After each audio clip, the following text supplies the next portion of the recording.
오늘 말씀은 예수 그리스도의 종이라는 제목을 가지고 첫 번째 말씀을 전하고자 합니다. 이제 유다서는 한 장밖에 없어요.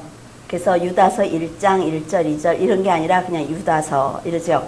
그래서 유다서를 가지고 강해를 하도록 하겠습니다. 이 세상은 모두가 종을 거느리고 자기가 주인이 되기를 원하는 세상이에요.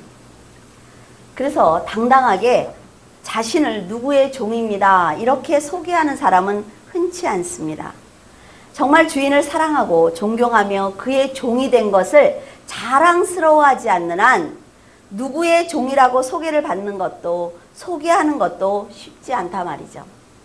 하지만 예수 그리스도를 믿는 성도들은 하나같이 나는 그리스도의 종입니다 이렇게 자랑스럽게 말하고 있어요. 그리고 자신을 아주 당당하게 그리스도의 종이라고 소개를 하고 있습니다. 그 당시 누구의 종이라는 것은 그들의 재산의 일부분이 되는 것이기 때문에 그들의 노예가 되는 거예요. 그래서 나는 누구의 노예입니다 이렇게 얘기하는 거란 말이죠. 유다는 예수님의 피를 나눈 형제지만 예수님이 성자 하나님이라는 것을 믿음으로 확실하게 알았기 때문에 나는 그리스도의 종입니다 이렇게 당당하게 밝히고 있습니다. 예수님의 형제인 야고보의 형제다 이렇게 말을 하면서 나는 예수님의 육신의 형제입니다 이 얘기를 지금 하는 것도 볼 수가 있습니다. 처음에 예수님이 육신을 가지고 이 땅에 오신 메시아라는 것을 유다는 믿지 않았습니다. 요한복음 7장 2절에서 5절을 보면은 유대인의 명절인 초막절이 가까워왔어요. 그러니까 예수님의 육신의 형제인 야고보와 유다를 비롯해서 많은 육신의 형제들이 하는 말이 지금 그 많은 사람들 앞에 가서 기적을 베풀어라 이렇게 얘기를 합니다. 왜냐하면은 당신이 많은 사람들 앞에 가서 지금 행하고 있는 이 기적을 베풀기만 하면 당신은 유명해진다는 거죠.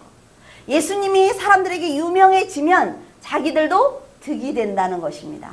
지금 세상은 그렇잖아요. 그래서 광고하는 것을 볼 수가 있죠. 나를 드러내기 위해서 애쓰는 걸 볼 수가 있단 말이죠.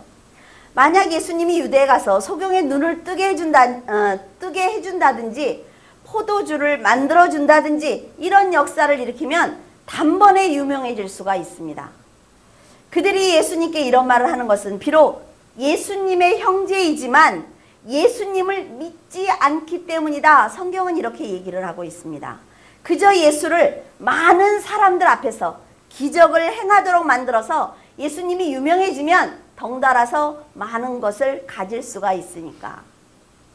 인간은 이렇게 세상에서 유명해지기를 원하고 있습니다. 그리고 그 유명세로 힘을 얻기를 원하고 있어요. 하지만 예수님께서 기적을 베풀어서 육신을 치료하신 것은 세상에서 유명해지려고 그렇게 노력하는 것이 아니라 그들의 영혼을 구원하고자 하신 거예요. 이것을 올바로 깨닫지 못하면 인간은 하나님의 능력을 자신이 유명해지는 곳에 사용을 합니다.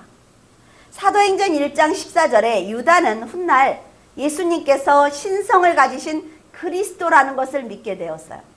예수님의 말씀을 듣고 그분의 삶을 보면서 점차 마음을 열게 되었단 말이죠. 예수님께서 승천하시는 것을 직접 눈으로 보았습니다. 그는 예수님이 천사들과 함께 승천하시는 것을 보면서 완전히 달라졌어요. 아, 내 형이 아니라 그리스도구나. 유다는 예수님께서 승천하시고 난 다음에 마가의 다락방에서 예수님의 제자들과 형과 어머니와 같이 앉아서 기도하기 시작을 했습니다. 한 어머니의 뱃속에서 태어난 육신의 형제를 메시아로 보는 것은 여러분 결코 쉽지 않습니다. 그렇지 않아요? 우리 형제들이 같이 막 이렇게 살다가 한 사람이 탁 목사가 됐어요. 그 사람을 목사로 보는 거 결코 쉽지 않습니다. 그렇죠? 우리 형제들은 인격이 있기 때문에 금방 목사로 보더라고요. 어느 날 형이 내가 죄인된 인간을 구원하기 위해서 하늘의 보좌를 유보하고 이 땅에 온 예수 성자 하나님이야 이렇게 얘기를 한다면 여러분 같으면 어떻게 하시겠습니까? 아니 어느 날 갑자기 내 아들이 자기가 하나님이라는 거예요. 그러면 믿어지겠습니까? 하지만 예수님의 말씀을 통해 그분이 드러내는 신성을 보면서 유다는 점차 형이 아니라 죄인들을 구원하러 이 땅에 오신 구세주구나, 그것을 믿게 되었다 말이죠. 자신의 형제에게 그리스도라고 인정을 받는 것은 결코 쉽지 않습니다. 예수님의 부모나 형제들이 믿어주지 않는 모습을 보면서 내가 진실로 너희에게 말하는데 선지자가 고향에서 환영을 받는 것은 쉽지 않다, 이렇게 말씀을 하셨단 말이죠. 내 가족이나 형제들에게 믿음을 인정받는 길은 오직 믿음으로 사는 삶을 보여주는 것입니다. 그것이 얼마나 힘든 일인지 예수님을 통해서 우리는 지금 보고 있단 말이죠. 만일 여러분이 믿지 않는 남편이나 아내, 자녀나 형제들에게 나처럼 예수 그리스도를 믿어야만 구원받을 수 있다, 이렇게 말하고 싶거든 여러분이 믿음으로 살라는 것입니다. 예수님처럼 평범하게 같은 형제 아들로 살다가 그리스도로 메시아로 인정을 받던 그분처럼 여러분들이 믿음으로 살지 않으면 절대로 입으로 하는 전도는 절대로 되지 않는다 말이죠. 여러분께서 예수를 나처럼 믿으십시오 이러면 조롱한다니까요. 여러분이 행함으로 믿음을 보여주지 않으면 아무리 교회 가자고 해도 그들은 꿈쩍하지 않습니다. 자신의 편리에 의해서 마음대로 주의를 빠지고 헌금을 사용하며 하나님을 쉽게 상대를 한다면 그 누구의 영혼도 구원할 수가 없는 거예요. 복음은 말로만 전하는 것이 아니라 행함으로 보여주는 것입니다. 세상의 문제가 힘겨울 때는 하나님께서 도와주시면 내가 믿음으로 살겠습니다. 우리 모두 다, 저도 마찬가지예요. 하나님께 그렇게 기도합니다. 하나님 한 번만, 이번 한 번만 도와주면 내가 절대로 하나님을 실망시키지 않겠습니다. 해결이 됐대? 기도하다가 뒤에서 됐어 그러면 해결이 됐대? 그러고 딱 일어나서 안녕히 계세요 한단 말이죠. 이거 우리예요. 누구랄 거 없어요. 그치요? 괜히 옆 사람 보고 그럴 필요 없어. 나라 말이야, 나. 여러분, 약속을 지키는 행함이 없다면 여러분들에게 유익이 없습니다. 보통 급한 마음에 하나님께 매달리다가 조금 시간이 지나면 다 잊어버리고 세상의 문제와 하나님을 저울질하면서 고민하기 시작을 합니다. 이 고민이 바로 죄예요. 바벨탑입니다. 선악과예요. 만약 하나님께서 여러분의 기도를 응답하시지 않아서 큰 고난에 빠졌다면 해결해 줄 분이 하나님밖에 없다는 건 여러분 알고 계시잖아요. 응답을 주면 곧 배신할 것을 알면서도 간구하는 그 자녀의 지금의 모습이 아름다워서 하나님이 응답하시는 것입니다. 여러분, 정말 일어나면 나를 떠날 줄 알면서도 그 간구하는 모습을 사랑하시는 아버지의 마음을 헤아려 드려야 되는 거 아니에요? 응답을 주면 곧 배신할 것을 다 한다 말이죠. 예수님께서는 언제나 말씀과 일치된 삶을 사셨기 때문에 부모도 형제도 구원을 했고 하나님의 사랑과 인정을 받으셨어요. 이런 인정을 받는 성도가 될 때 하나님은 무엇이든 맡기신다 말이에요. 여러분, 정말 금고 있지요, 금고. 여러분 귀중한 거 왜 금고에다 넣습니까? 맡길만 한 거 아니에요. 그 누구도 열 수가 없어. 이런 생각을 있을 때 여러분이 가장 중요한 걸 거기다 넣는 것 아닙니까? 여러분들이 하나님의 귀한 것을 보관하고 싶거든 여러분들이 그런 금고가 되라 말이죠. 어떤 목사님께서 재밌는 글을 써놓은 것을 봤어요. 그분의 성함은 기록이 되어 있질 않더라고요. 성경 안에는 하나님께서 성도에게 주시는 약 7,000가지의 축복이 있다. 이 언약은 마치 물건을 진열해 놓은 쇼핑몰처럼 돈이 있어야만 살 수가 있다는 거예요. 그런데 그 하나님의 7,000가지의 축복을 사기 위해서는 무엇이 필요하냐? 믿음의 행위가 필요하다. 이렇게 기록을 해놨더라고요. 성도들이 하는 믿음의 행위가 바로 집회다. 이렇게 기록을 했는데 그 말이 참 마음에 와 닿았어요. 여러분은 지금 하늘나라의 축복을 살 돈이 얼마나 있습니까? 우리는 하나님께 세상의 어려움에서 건져달라고 기도만 할 뿐 하나님의 축복을 살 돈을 마련할 생각을 하지 않는다 말이죠. 하나님의 나라를 위해서 최선을 다해 충성하는 것이 바로 지폐를 마련하는 길입니다. 세상에 그 많은 물건들을 사기 위해서 우리 돈 벌려고 얼마나 애를 씁니까? 그러나 하나님의 나라에 진열된 7,000가지의 그 축복을 가질 생각은 하지 않는다 말이죠. 지금 유다가 자신을 예수 그리스도의 종이라고 고백하는 것은 그 자체로 세상 사람들에게 죽임을 당할 수 있는 고백이에요. 그 당시에 유다는 어떤 상황에 처하더라도 믿음의 행위를 통해서 하나님의 약속을 붙들겠다는 의지를 지금 보여주고 있는 것입니다. 하나님의 언약은 언제나 동일하세요. 하나님의 사랑은 처음이나 마지막이나 동일하십니다. 하나님은 돌아가시지 않았어요. 하나님은 만세 전이나 지금이나 또 마지막 그날 영원한 나라에서도 계속 살아계신 분입니다. 그분은 이 땅의 주인이시며 하늘나라의 주인이시기 때문에 그래요. 구약에 나오는 믿음의 선진들은 모두가 죽음의 자리를 두려워하지 않고 언약을 붙들었기 때문에 지금 하나님의 보좌의 앞에서 면류관을 쓰고 하나님을 향해서 찬양하고 있는 것입니다.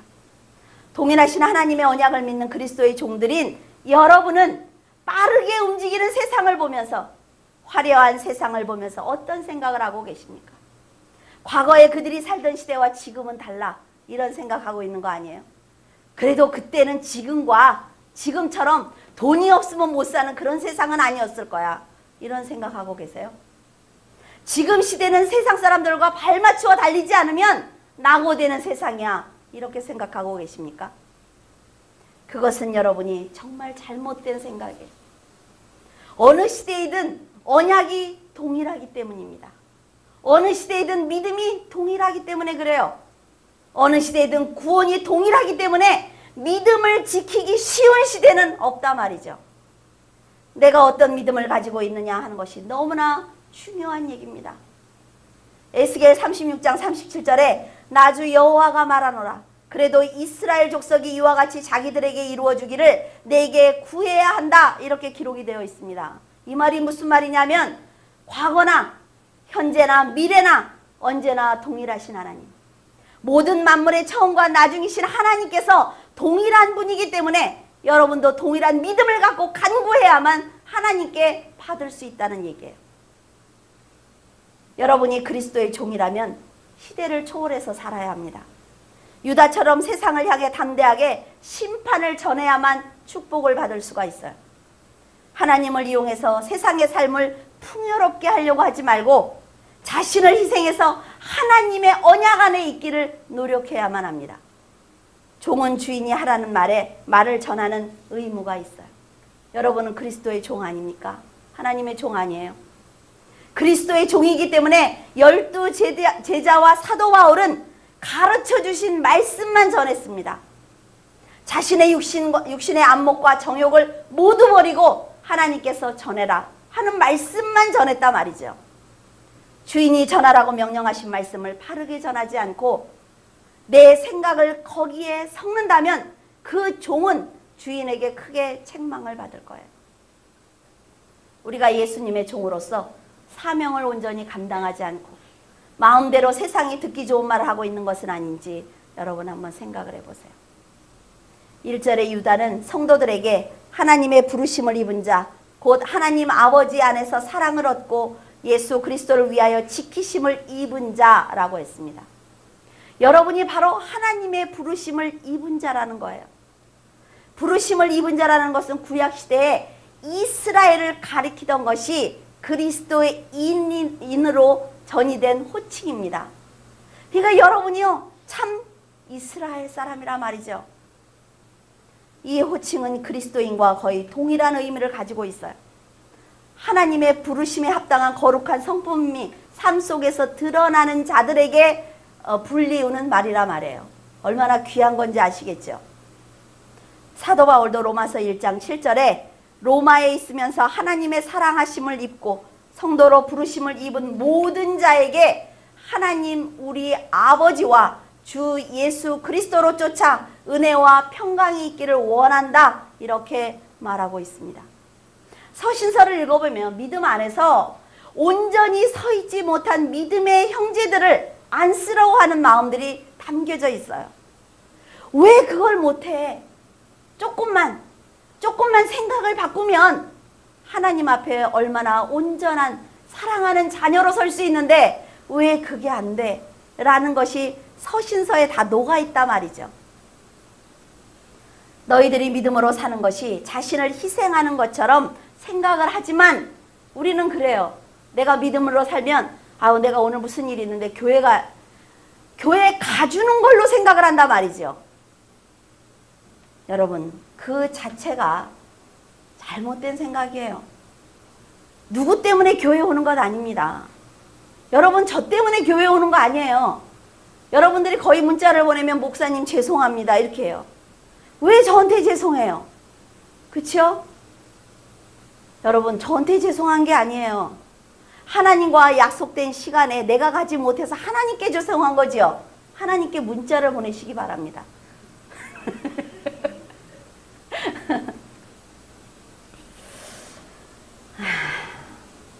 우리가 하나님 앞에 이렇게 나오는 거는요, 우리가 결단했기 때문에 나오는 거 아니에요. 하나님이 우리를 먼저 부르셨기 때문에 나올 수 있는 것입니다. 하나님이 우리를 먼저 했기 때문에 우리가 나올 수 있는 거예요. 우리의 눈과 귀를 열어줬기 때문에 하나님의 말씀이 이해가 되는 것입니다. 하나님이 먼저라 말이죠. 죄인인 우리들을 하나님이 사랑하셨기 때문에 가능하다는 얘기예요. 모든 공로가 하나님께 있다는 것을 잊지 마시기를 바랍니다. 이스라엘 민족을 부르신 하나님께서는 그 민족의 왕이 되시기를 얼마나 간절히 원하셨어요. 이제 하나님께서는 그리스도인들의 왕이 되기를 너무나 간절히 원하고 계세요. 저는 어떤 말씀을 강해를 해야 될까 정말 기도 많이 했어요. 고민도 많이 했습니다. 유다서를 펼쳤을 때 왜 이 한 장밖에 없는 걸 강해를 하라고 하실까? 여기서 얼마나 많이 끌어낼 수 있을까? 이 유다서를 얼마나 많이 읽었나 몰라요. 읽으면서 제가 먼저 무너지기 시작을 하는 거예요. 왜 이 말씀이 중요했을까? 왜 지금 이 말씀이 선포돼야 됐을까? 여러분, 그렇게 죽음의 강에서 건짐을 받은 성도들이 하나님의 뜻대로 살아들이지 못하고 세상과 같은 생각을 가지고 삶을 살다면 하나님의 사랑을 입은 자라고 할 수 없다 말이죠. 말씀을 알고 깨달은 만큼 그의 삶도 믿음의 행위로 반드시 드러내야 합니다. 유다는 성도들에게 하나님 아버지 안에서 사랑을 얻고 예수 그리스도를 위하여 지키심을 입은 자, 이렇게 말하고 있습니다. 하나님 아버지께서 성도들에게 사랑을 주신 목적은 바로 예수 그리스도를 위하여 믿음을 지키게 하기 위해서 사랑을 주신 거예요. 하나님께서 성도들의 믿음을 보호하시고 이 험한 세상에서 그들이 오직 사명을 감당하며 살아가게 하는 이유가 있습니다. 그것은 데살로니가전서 5장 23절에 평강의 하나님이 친히 너희로 온전히 거룩하게 하시고 또 너희 온 영과 혼과 몸이 우리 주 예수 그리스도 강림하실 때에 흠없게 보존되기를 원한다, 이 말씀이에요. 그리스도의 재림 때 모두 나팔 소리를 듣게 하시기 위해서 지금 하나님께서 우리에게 사랑을 주셨단 말이죠. 하나님께서 친히 부르시고 친히 보호하시며 친히 거룩하게 하신 것입니다. 인간이 할 수 있는 일은 하나도 없음에도 불구하고 사람들은 인간의 의의를 버리지 않고 있어요. 흙탕물처럼 흘러가는 세상 속에 끼어들지 못해서 너무나 안타까워들 하고 있단 말이죠. 하지만 성도는 그 흙탕물에서 절대로 살아갈 수가 없습니다. 거룩하게 보존되어 있는 하나님의 자녀이기 때문에 그래요. 저희 집에 수족관이 있습니다. 물을 두세 달에 한 번쯤 갈아줘요. 저는 그 물이 깨끗한 줄 알았어요. 깨끗하게 사는 그 수족관에 있는 물고기를 사다가 넣었더니 들어오자마자 죽어버렸어요. 근데 거기 있는 애들은 살고 있어요. 아시겠습니까? 깨끗한 물에 살던 그 고기들은 이 물에 들어와서 못 살아요. 근데 처음부터 여기서 낳고 한 애들은 살아요. 유다는 거짓 교사들에게 속고 있는 교회들이 너무나 안타까워서 이 편지를 읽는 성도들에게 그리스도를 위하여 믿음을 지키는 성도가 되라 이렇게 위로하고 있습니다. 믿음의 확신이 없거나 그리스도의 말씀을 중심에 세우지 못하면 거짓 교사들이 교회에 들어와서 하는 말을 듣고 다 무너집니다. 여러분, 신천지가 지금 노회나 총회에서 다 편지가 오잖아요. 신천지 조심하십시오. 들어와서 아주 충성을 한다는 거예요. 그래서 구역장도 되고 자기들이 원하는 전도사들 갖다 세우고 또 교회가 부흥하게 막 사람들을 자기네 그 팀을 다 데려다가 교회를 확 부흥시켜서 목회자들을 부목사 다 데려와서 담임 목사만 딱 잘라버린다는 거예요. 조심하라는 거죠. 여러분, 성도들이 왜 속고 있습니까? 여러분들 그들이 들어와서 자기들의 교리를 펼칠 때 넘어갈 것 같아요? 우리 중심에 하나님의 말씀이 없으면 넘어간다 말이죠. 물살을 거슬러 올라가는 연어와 같이 세상을 거슬러 올라가는 것은 아주 힘겹습니다. 그래도 하나님께서 세상을 거슬러 올라가는 성도들에게 긍휼과 평강과 사랑을 주신다면 여러분들은 결단과 확신 속에서 믿음의 행위로 여러분 살아가는 모습을 하나님께 보여드려야 한단 말이죠. 성도들은 새 언약을 받은 하나님의 백성으로서 이 땅에서 부활한 자로 기쁘게 살아가야만 합니다. 흔들리는 성도의 모습이 안타깝기도 하고 화가 나기도 하며 마음이 아파서 유다는 편지를 쓰면서 너희들은 하나님께서 사랑하는 자야, 그리스도를 위해서 하나님께서 지키시는 자야 끊임없이 말하고 있어요. 하나님을 사랑하고 그리스도의 종으로 살아가는 믿음의 사람들이 갖는 동일한 마음일 것입니다. 저도 여러분들에게 말씀을 드려요. 여러분들이 사랑하는 하나님은 살아계신 하나님이에요. 어떤 목사님이 그러시더라고요. 하나님이 살아있다고 설교를 하는 목사는 어리석은 자다. 어리석습니까? 우리가 하나님이 살아계신다는 것을 믿어야 내 행위가 달라지는 것 아니에요? 우리가 하나님이 죽었다고 생각하니까 내 마음대로 사는 거 아닙니까? 여러분은 하나님의 긍휼과 사랑 속에서 건짐을 받은 특별한 존재들입니다. 그래서 여러분, 특별한 존재로 살아가시기를 바라요. 언제나 하나님의 언약을 믿고 한 길로만 가시기를 예수 그리스도의 이름으로 축원을 드립니다. 기도하겠습니다. 하나님 아버지, 은혜를 감사를 드립니다. 아버지, 저희들의 연약한 믿음을 용서하시기를 원합니다. 저희들은 하나님의 말씀을 몇 년 동안 들었습니다. 그리고 하나님께서 허락하신 성경책을 몇 번이나 읽었습니다. 그러나 하나님께서 살아계신다는 확신이 없기에 세상에 나가면 그들이 더 빨리 앞서서 나보다 더 빨리 달려가는 것 같아서 하나님 불안할 때가 얼마나 많은지 모릅니다.